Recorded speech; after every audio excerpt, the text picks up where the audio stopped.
Hey, test one. Test. One. Okay. Okay. Cool. I'm good this time. Round two. Round two. Let's go. Wait, man, Robert Sarver is being investigated by the NBA. Scottie Pippen takes aim at MJ in his new book, and LeBron James is injured for the second time this season. I'm Rosa Panda. This is the Clinic All NBA podcast. I have the three hooligans with me again. JJ, how you living? Feeling good, feeling great. What up, everybody? John, how you living?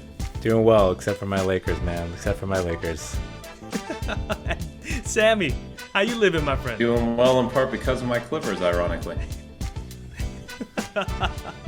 Well, ESPN is investigating Robert Sarver from the Suns, and they are finding some allegations of racism and misogyny. I guess ESPN had included interviews in their article of more than 70 employees during Sarver's tenure, and one of the excerpts actually has a quote here. This is from Robert.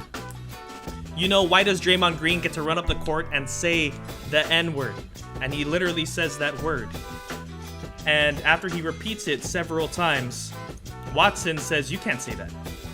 And Watson is black and Hispanic, and Sarver says why. Draymond Green says the N-word. And basically, Watson replies again saying, you can't bleepin' say that. What are your guys' reactions to these allegations?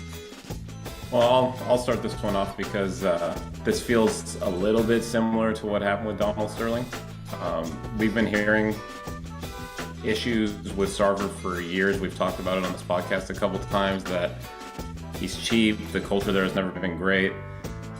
This kind of thing coming out about him doesn't surprise me at all. And I've already been reading and looking around that the league is trying, not necessarily the league, but maybe some people around the league are trying to figure out, will they be able to get him to sell?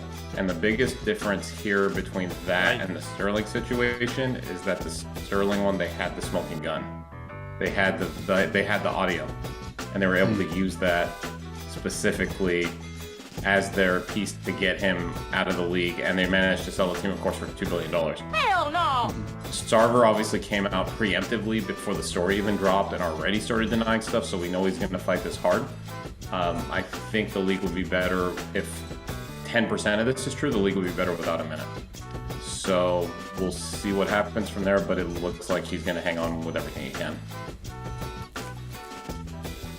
Yeah, I mean, everything that was included in that article was pretty shocking. I mean, he also had some lewd comments, apparently, to all of his staff, including times where he would share intimate stories about his interactions with females. And it's just, the only thing that I could really think of is, what is it really going to take to get Robert Sarver in real trouble here, because he's denying all of the allegations, right? And Sami, you said it, there's really no smoking gun, so I don't know what comes about from this. What do you guys think? I agree.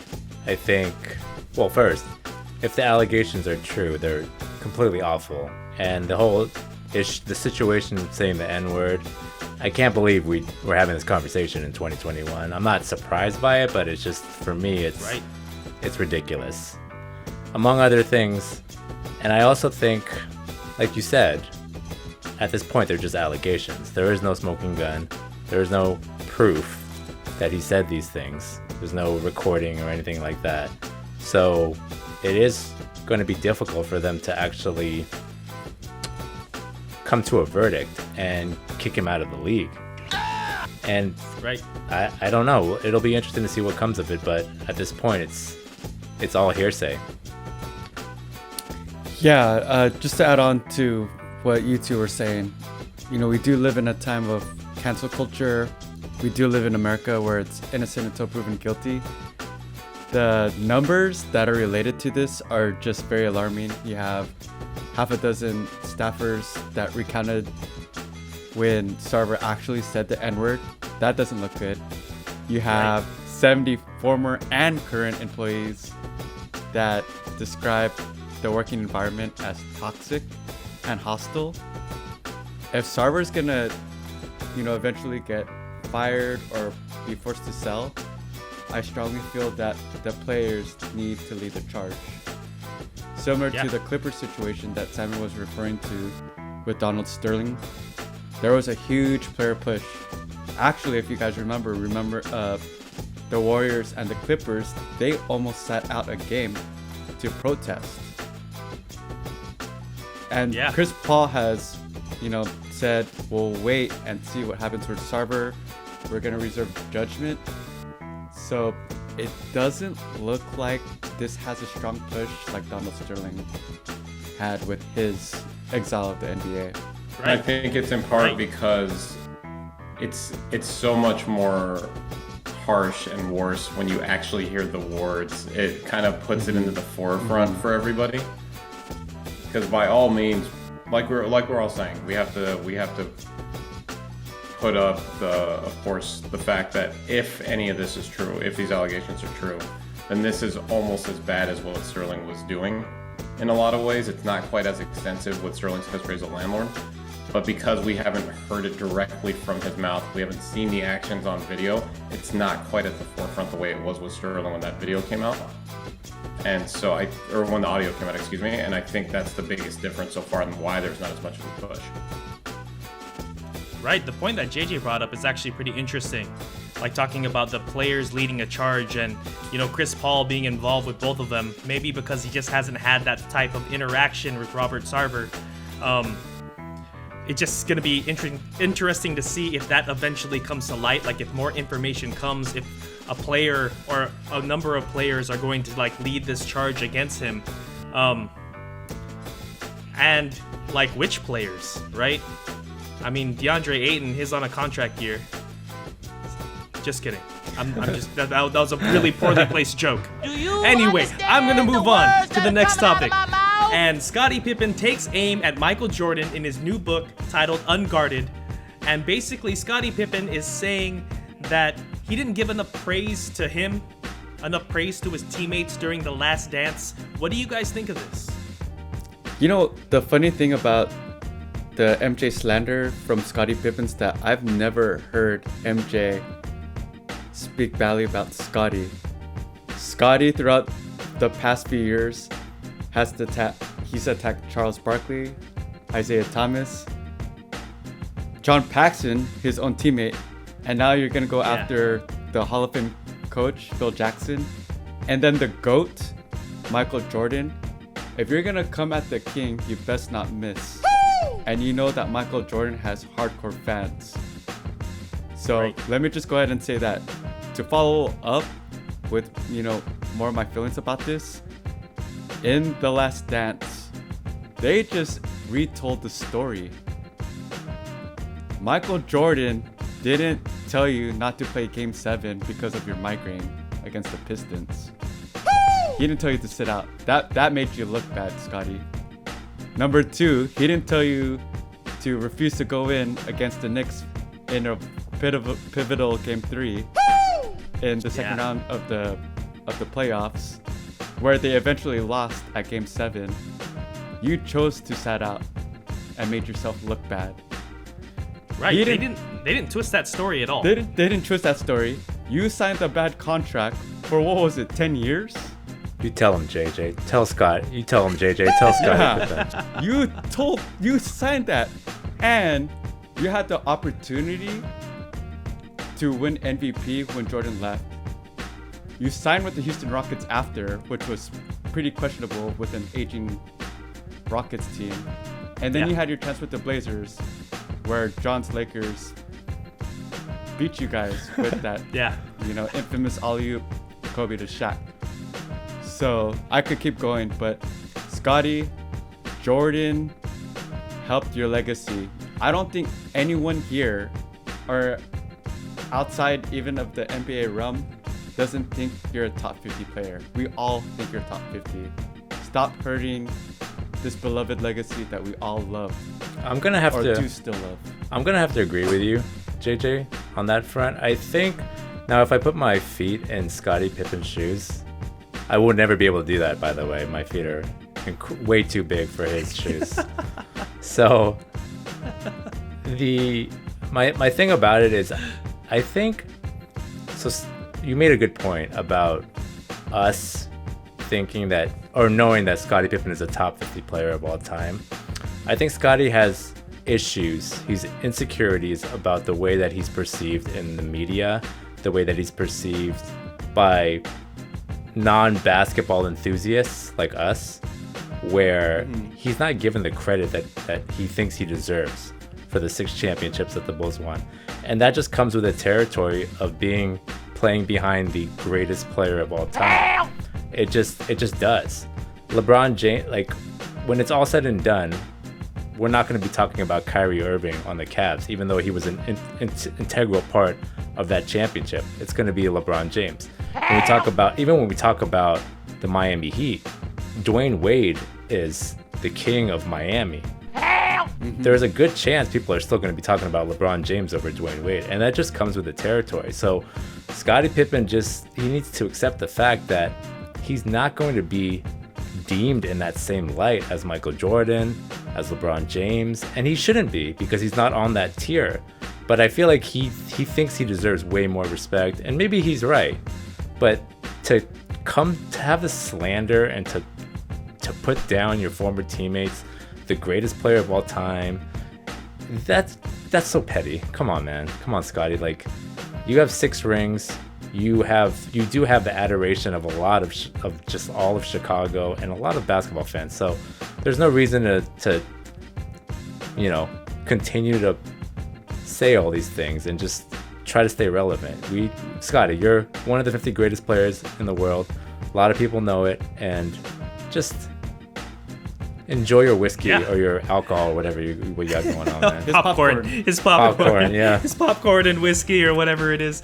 Yeah, I mean, I'm gonna say basically the same thing that you guys did. It just seems like Scottie Pippen is upset that he's not Michael Jordan. Yeah, that's what it really seems like, right? Like, to put it plainly. Yeah, and if I can just add on, the only thing, and let me preface this, I completely agree as well with everyone else.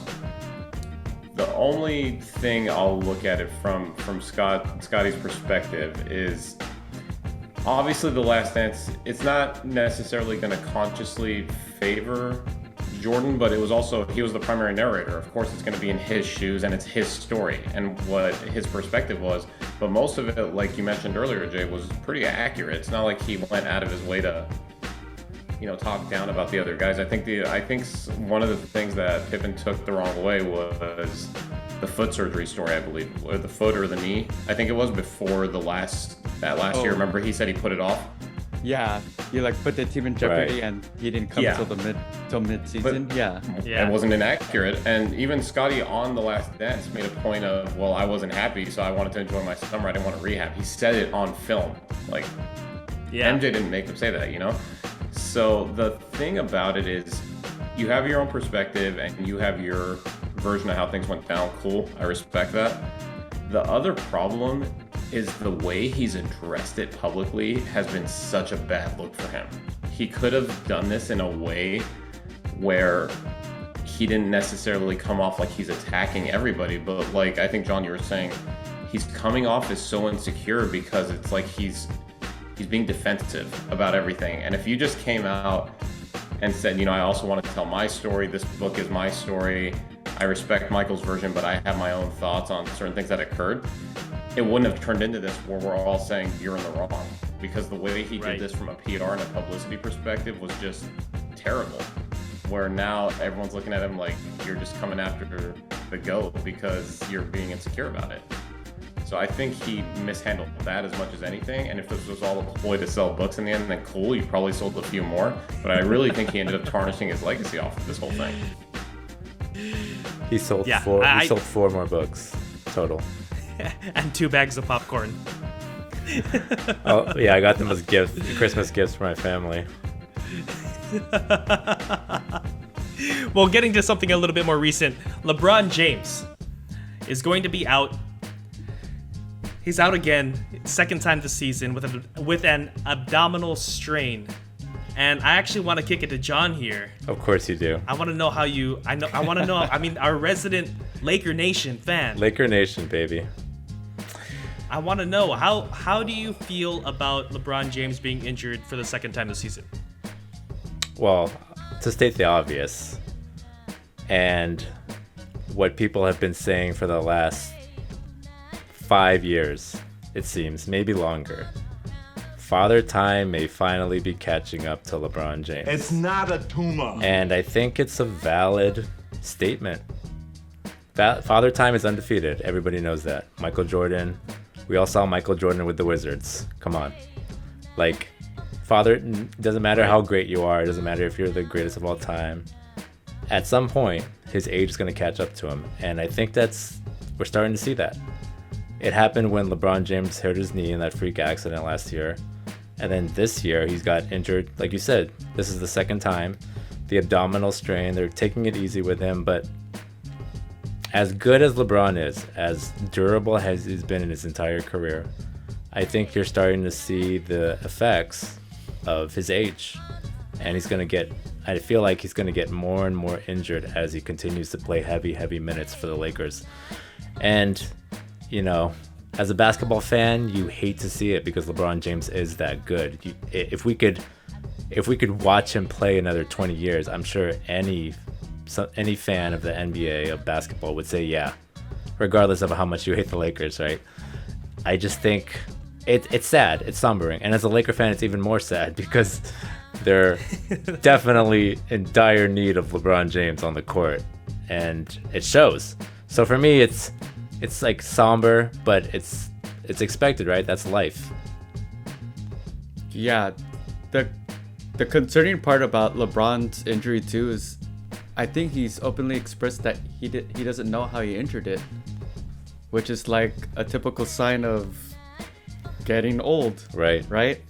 Like, yeah. all of us, we've complained like, my back hurts, my neck hurts, my neck and my back. All the time, like, there's something hurting, and it just comes with old age. Just to relate to what John said, which is, when LeBron gets injured, all you could do, and you can't help it, is look at the current roster and see if people picking up LeBron's slack. And it's hard to judge the Lakers when AD is in quote unquote Charles Barkley's coin term, street clothes. Right. Yeah, Westbrook going 1 for 13. Yeah. And we've talked about this, that Westbrook was brought there to help lead the charge when LeBron goes out. Can I say something real quick about that 1 for 13 stat? I just wanted to say that he shot so bad that Ben Simmons was laughing.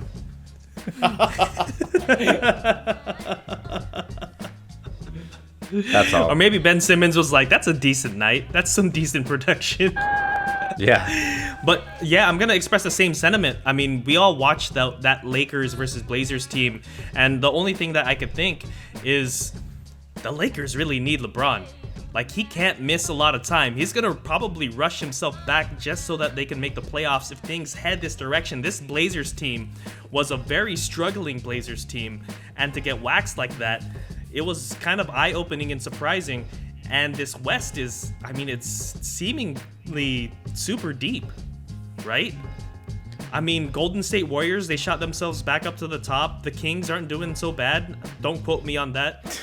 The Clippers are also rising. You got the Grizzlies, Nuggets, Suns, Mavericks, Jazz. I mean, there is a lot of teams to really rise up against. And I don't know if LeBron James has the luxury of missing time. And you know what's interesting too is, like you were saying, John, Father Time catches up to everybody. But with players in the past, even just guys we talked about in this episode, MJ on the Wizards, even Pippin near the end of his career when he went back to the Bulls, usually you see also the fall off in their statistical play when they're on the court. The interesting thing I'm finding with LeBron right now is that when he's on the court, he still plays like LeBron. There hasn't really been much of a drop off from what I've seen. I don't know if any of you disagree with me on that. Like, the lines are still there, the game is there. What do you think, John, particularly because you're the one who watches him the most? No, you're 100% correct. That's a great point. That statistically, he's either on par of what we've seen, or he's even surpassed it in some seasons. So that's incredible. I don't know if that's just a testament to his greatness, or I mean, that's probably what it is. I think completely it is a testament. So that's the part that's interesting. The concerning part to me, as just a fan of basketball, and like you're saying, Laker or not, I like seeing LeBron play. I don't like the fact that when we got this initial report, it just said out at least a week. There's no timetable, really. And now another report came out from the Lakers' old strength and conditioning coach where he's saying it might be 4 to 8. There's a lot of ambiguity, and in the past when we've seen injury issues like that, it usually goes longer rather than shorter. LeBron takes better care of his body than almost anybody in the history of athletics from what we've seen. We've seen what he goes through. I think he said he spends $1 million taking care of his body annually, which is probably why he's been so durable. But that part, the fact that we don't know at all what the timeline looks like, really, all we know is it's at least a certain point, that part is very concerning from how I see it personally. Yeah, I'm going to agree. And, I'm going to move on to our next... Hold up. The NHL season is underway, and DraftKings Sportsbook, an official sports betting partner of the NHL, has an unbelievable offer to celebrate the greatest sport on ice. New customers can bet just $1 on any NHL game and win $100 in free bets if either team scores a goal. Doesn't matter if it's a one-time clapper or a depth deflection, however they light the lamp, you win. Download the DraftKings Sportsbook app now and use promo code TBPN. Throw down just $1 on any NHL game and win $100 in free bets if either team scores a goal. This week, one puck in the net nets you a big win with promo code TBPN at DraftKings Sportsbook, an official sports betting partner of the NHL. Must be 21 or older, New Jersey, Indiana, or Pennsylvania only, new customers only, minimum $5 deposit or $1 wager required, one per customer, restrictions apply. See DraftKings.com/sportsbook for details. Gambling problem? Call 1-800-GAMBLER. So we've played at least 10, 11 games for almost every team here. And I want us to draw some early conclusions. And first I'm going to start with the rookies. Just name one rookie. Who's been the most impressive? And we have some impressive rookies. So last week I sang the praises of Evan Mobley, so I want to switch it up a little bit here, and I want to talk about Scotty Barnes, who's been killing it you took in mine. Toronto. You took Yeah, our pick. That was yes. my pick. Dude, So we have then a I'll consensus here. I'll speak Yeah. for the choir to start, man. 16.5 points, 8.7 rebounds, PER of 19, which most rookies are usually in the low teens. Right. And just above all that, he's getting praised by some pretty high-end talent. Brooklyn played them recently, and Durant in the post-game conference was just raving about his ability. He said, a quote of his was, "You've got a lot of guys who love to compete and win, but what's more rare about Scotty Barnes is his IQ for the game, his length, his enthusiasm for the game. All that stuff shines bright when you watch him play. You can just tell he wants to be there for his teammates. He makes winning basketball plays." He said all that, and then he asked how old he was, and someone mentioned in the press that he was 20, and he was like blown away by it. So great start. And if you remember in the draft, that pick was a bit of a surprise. No one was quite sure if he was going to go that high or if he was going to slip a pick or two.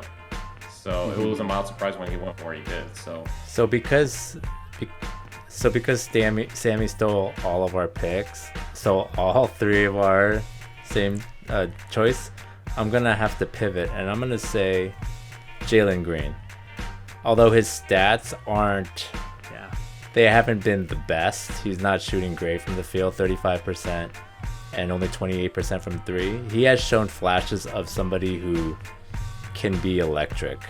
He has the tools. He's very raw, but he has the tools. He can be somebody if they teach him fundamentals and how to play the game and how to think. I think he has potential, or he could be the next Gerald Green. So that's remains to be seen. Yeah, the kid's only 19. Right. That's the part that really surprises me, and is actually really competing. He's made some smart plays, a lot of them very energetic. I like what I see from him too. So what I love about the rookies that all of you mentioned, they really remind me of the 90s players that we grew up and loved. So Scotty Barnes, he actually reminds me of Grandmama, Larry Johnson, just straight raw power, take it to the rim.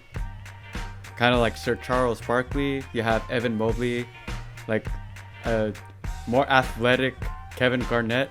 If you could even, KG. Like KG-ish. And then with, Jalen Green, he totally reminds me of a McGrady. Quick, agile, lengthy, and just takes it to the rack. And he has, if he works on it, shot making ability as well. So referring back, like I always compared the rookies to players that we grew up on, and I can't help myself but compare those three to players that were exciting to watch. And go ahead. I was gonna say, what do you guys think about Cade Cunningham? He hasn't had the best start to his NBA season. I'm reserving judgment there only because he started off with injury immediately. I kind of want to give it a little bit more time and see when he's back in the flow. Obviously, it hasn't looked great to start, but I'm reserving judgment for now. You might have to reserve it for a long time because he also plays for the Detroit Pistons. Excuse me. And that group around him, man, it's not great. It's not like everyone that we've mentioned, like they have a decent team around them. Like Jalen Green, that Rockets team is actually really surprising. The more surprising one is actually Evan Mobley and the Cavs. Like the Cavs look like a lot of fun, right? And then that Raptors team is actually pretty decent as well. And they're getting Pascal Siakam back pretty soon, right? They just got him back. So, I mean, I expect a jump from Scotty Barnes too. Did you guys see that clip of Scotty Barnes playing defense on James Harden? Oh yeah. I think there's like a highlight reel of him playing defense on James Harden for like 2 minutes. I think it was him. Just all the clips. I think it was him and KD back-to-back possessions. I think he was kind of shutting him down. Dude. Yeah, that's the stuff I like, man. Is when a young gun can play some defense. I like this way. So now the next topic here. What about surprise teams that you believe can keep their momentum? I don't think it's a surprise, but the Heat look great. I think they have a really full roster, meaning that 1 through 10. Yeah. You could just sub someone in and sub someone out, and it'll be seamless. You have great defense, a top 5 defense, and a top 8, top 10 offense. Yeah, they're actually number 3 on offense right now. Oh, and number 3 4 on defense. And 4 on defense, so top 5 in both categories. Yeah. And you have our boy Hero, that is potentially a candidate for 6th Man of the Year and Most Improved. Clear favorite, yeah, and he was partying it up with the Miami girls. He loves basketball again. I did not expect him to make that leap. Did anyone else? Not to this level. Not to how well he's played so far this year. He kept saying that he was going to have a revenge year because last year he struggled, and he got slandered. He got slandered, and he stuck to his word. So props on him for proving people wrong. He had that quote right at the start of the year. Sorry, I didn't mean to cut you off, but he had that quote right at the start of the year. Yeah, the one where he felt he should be like with Trey and those guys, and everyone kind of laughed it off. And you know what? I laughed it off. Up. I did too, and he's backed it up. I mean, let's be real. It's still kind of outlandish, but he's definitely proving that he at least kind of belongs in the conversation. But he's not on that same tier now. No, I agree. It's at least a conversation now, whereas before it was laughable. A laughable question, I think. Yeah. So I'm gonna go in this direction, and it's not because of one player, because I know that's what you guys are thinking, but I'm gonna go with the Washington Wizards. And no, it's not because of Kyle Kuzma. Of course. No. It's KCP. No. That's what it is. Hey, he okay. They got Harold, man. They got KCP. They got all my favorite former players. That's why. No, they're playing well, and I think what it is they have a system, and the guys on the team are buying into their roles. I think Kuzma doesn't think he's better than he is. On the Lakers, he seemed that way. I don't know why. Maybe it's just LA. And then you have Bradley Beal. He's obviously a stud. Spencer Dinwiddie, who is playing pretty well. Yeah, then Montrezl Harrell, who's actually what we thought he was going to be with the LA, where he's putting up great numbers off the bench. He didn't do that for the Lakers for whatever reason, probably because of Dennis Schroeder, but Vogel. Yeah, or Vogel. And then Rhea Hachimura hasn't even, I don't think he's played yet. I could be wrong on that front, but he's also a key piece on that team. So I honestly think the Wizards are going to maintain this, and I think they're going to end up with a potentially top 5 seed in the East.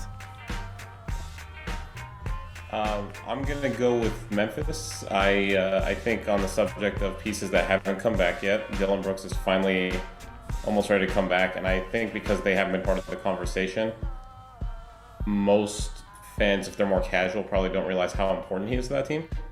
Ja clearly looks like he took a year 3 jump. I know Jackson's kind of been a little bit inconsistent, but it seems like that team has really good chemistry. They play well together. They've been 6-4 now. They're obviously, like we talked about it early, but they're still in the top 5 race as it is. They have an outside shot at that division early on, since that division's not very good outside of Dallas. And I think they're going to keep it up. I think Brooks will fit right back in with that team as it is, and they have the assets if they want to go for it to make another trade. That's true. So I like where that team is going, and they're just going to get better because they're so young.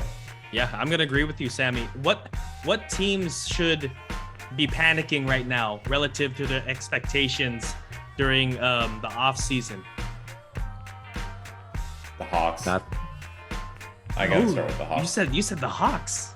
The reason I say the Hawks is because they got killed again tonight. So by a team that I know some of the people on here seem to like, your Golden State Warriors.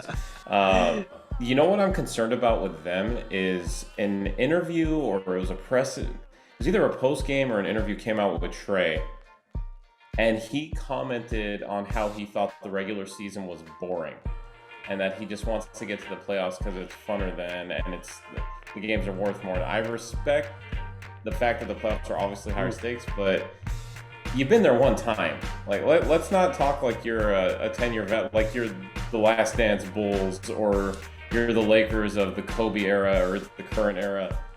You've been there once and you won a couple rounds. What you guys did last year was very impressive, but don't start talking like you're that entitled. And the fact that he's already talking about the regular season is boring, and they've opened up the way they have, I'd be very worried if I was a fan of that team right now. Yeah, and they got there on a shortened season. Like, we're going longer. Yep. And it's only November. Mm-hmm. Yeah. I mean, you're going to be bored for 6 months. True.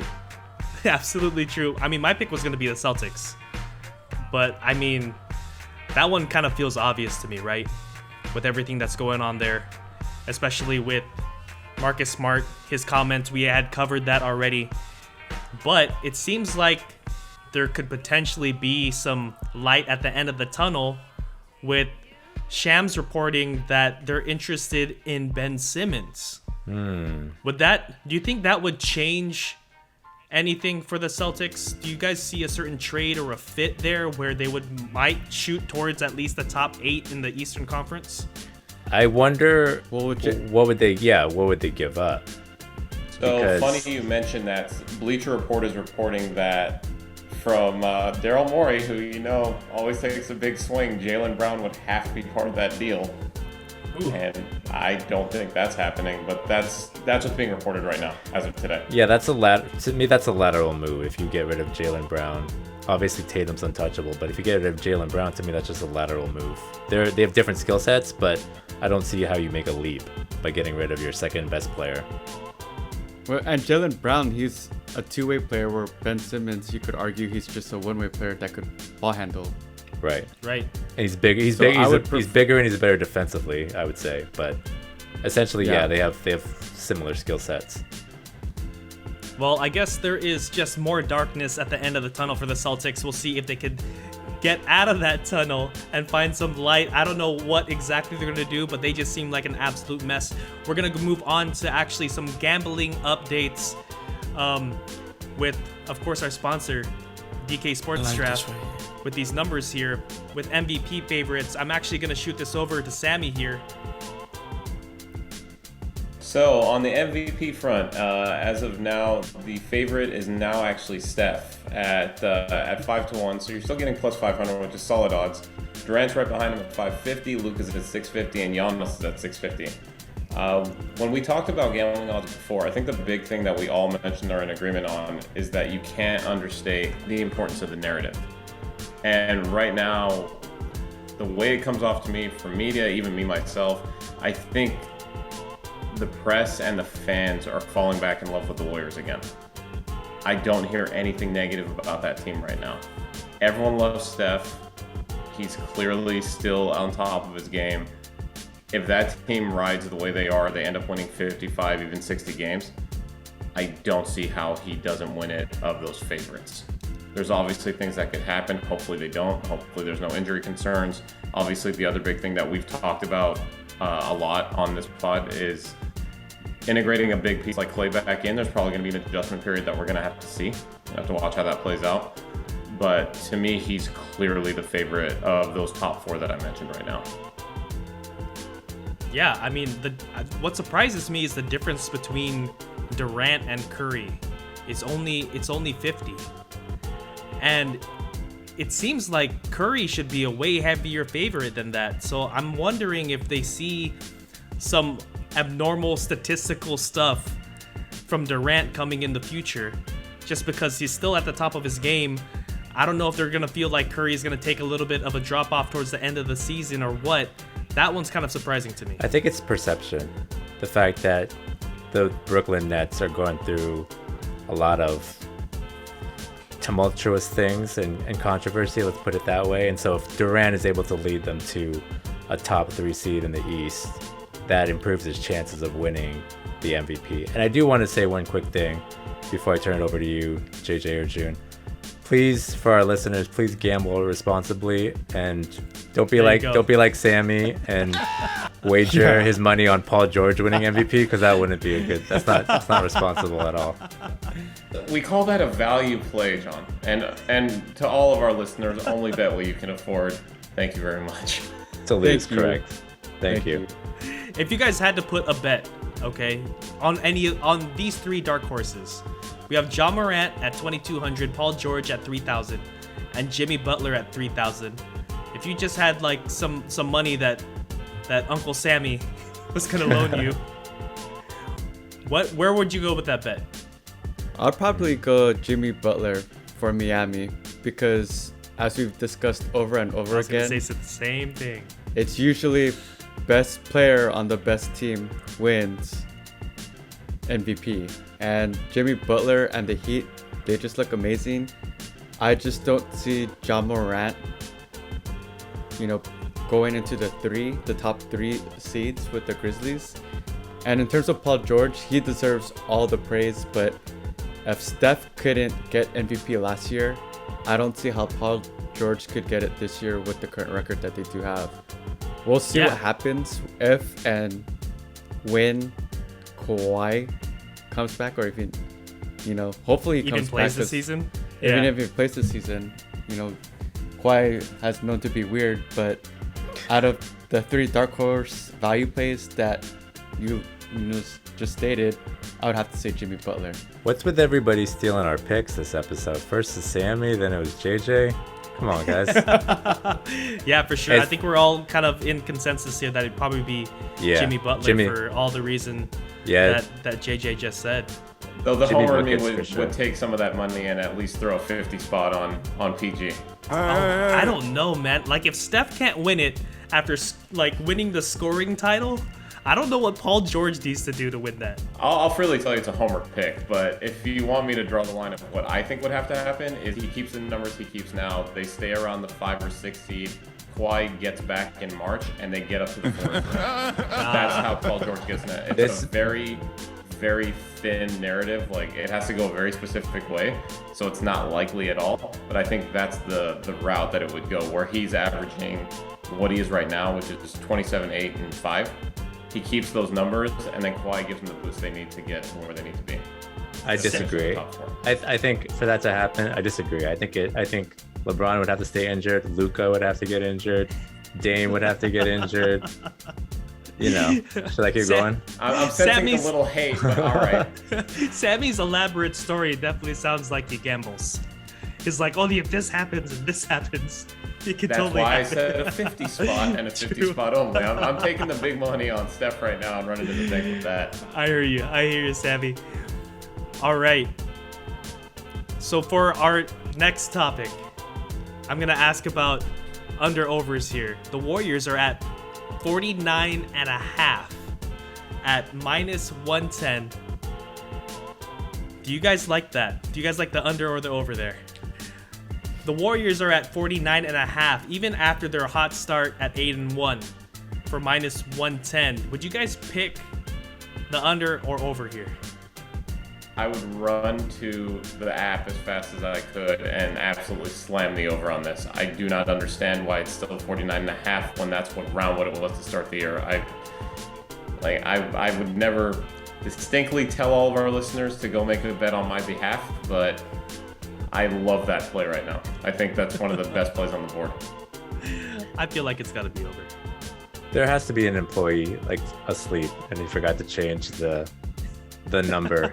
But, There's what's no an way interesting thing on DraftKings though that I noticed is that they kept the over-unders longer than other books did, and so you're still able to make some plays 10 games into the year. That's an awesome feature, and I don't say that solely because they're our sponsor, but it's because it's a unique feature of that sports book.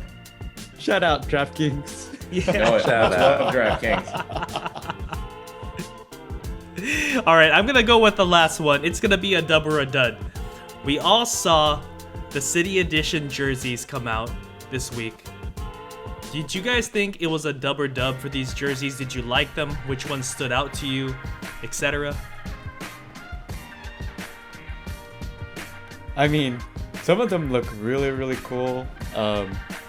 We all know it's a play for Nike to make more money. You gotta, if you're a true fan, you're gonna pick up the new jersey, right? True. But I'm gonna kind of be a hater for, I would say, at least half the jerseys. Like, all they did was one minor change, and like the colors. the colors are like the Celtics one. It's like, I think silver instead of like white. It's like, Yeah. there's no incentive for me to buy that, other than if I wanted a silver color font of Boston or Celtics. So, I wouldn't get it. I'm more inclined to buy the retro jerseys. But, being a Warrior fan, the new city jersey for the Warriors, I think it's pretty dope.